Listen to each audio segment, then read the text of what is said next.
super level for Tesla, don't get me wrong. But yeah, I'm still looking for that. If the week closes like this, I do not have that much faith in the stock markets, because look at that. I mean, especially Tesla, that would be horrible. 24 hours, we'll know how that closes. So make sure to watch the channel, because we'll be covering that one. UK 100, no new alerts. Even with the Prime Minister stuff, we're not seeing any turnaround, which of course makes sense. If we do get a new closure low underneath this alert, we'll have to pay attention. And if we get a closure high above this area, then of course that could be very positive for squeezes. We're stuck in the middle of the kangaroo range at this point. If we move over to the DAX, nothing new here, so we won't really talk about it. Downward trend line still the aim if we can squeeze into that location.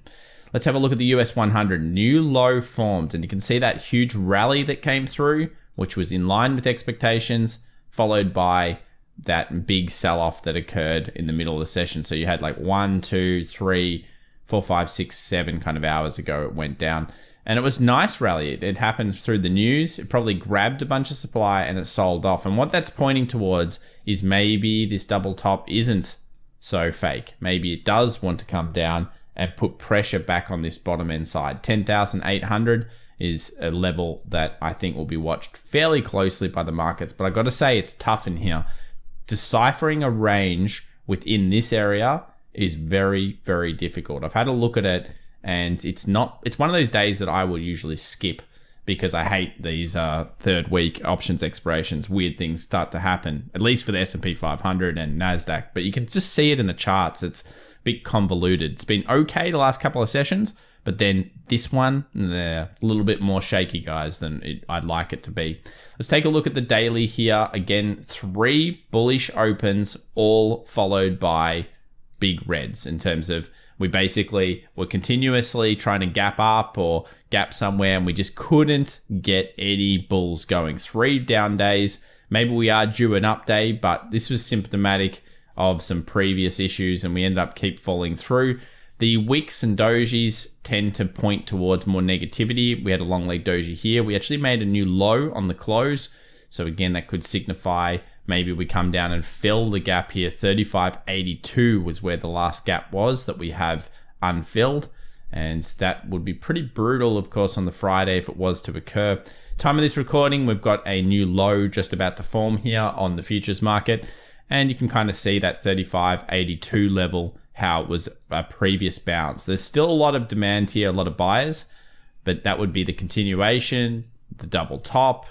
Everything would kind of point towards that 3,600 to 35.82. But you've got to think, if you get down to 3,600, why wouldn't you fill the gap and then potentially rally up? Yep, there's a little bit more potential here to fall, and we'll just have a look at the percentage. That's another 1.7%. If the DXY turns, I believe the rest of the market can turn. If the dollar index continues to strengthen, we've got to watch out down below. They are very synergized at this point. Now, we've talked a lot about options expiration, and this is why we've got 4.8 million total open amount of options, and we have a max pain at 373. We're currently trading at 363. So if you were to achieve maximum pain, you would push the market back up to 373. That would mean a bullish Friday. If you just want to use options, that's what you would be looking for. Of course, there are plenty of people at 330 and 340. It's unlikely these guys are going to get paid. I'm sure they're going to have sad faces. But realistically, 360 is another put wall that we'd have to hope holds for the Friday session.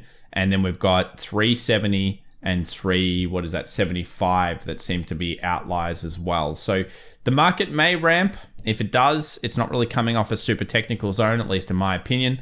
And it's more, this is all the games and fun and games to do with these options expirations. There's a lot of manipulation that goes on around here. That's why some people choose not to trade the Thursday and the Friday coming into the third week options expiration, and instead focus on other markets, the dollar, currencies, gold, those ones, US oil, those types of things.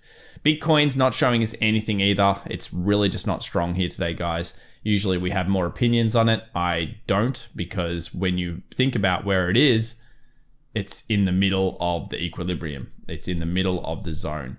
The last 24 hours, I thought it was going long. It did. And then, of course, it's dumped back down to the exact same level that we found it at. And while this is still being bought off for now. There's still strength. An alert set underneath is probably in order, because if it does break underneath, it's going to be a bit brutal. No real news coming forward over the next 24 hours. That's going to be super important. So it's down to the earnings. It's down to, of course, finding out whether the markets wish to turn around and what the manipulation is here with the options. Thanks so much for watching. Subscribe, smash that like button if you enjoyed the content, and we'll see you in the next one, guys. Bye for now.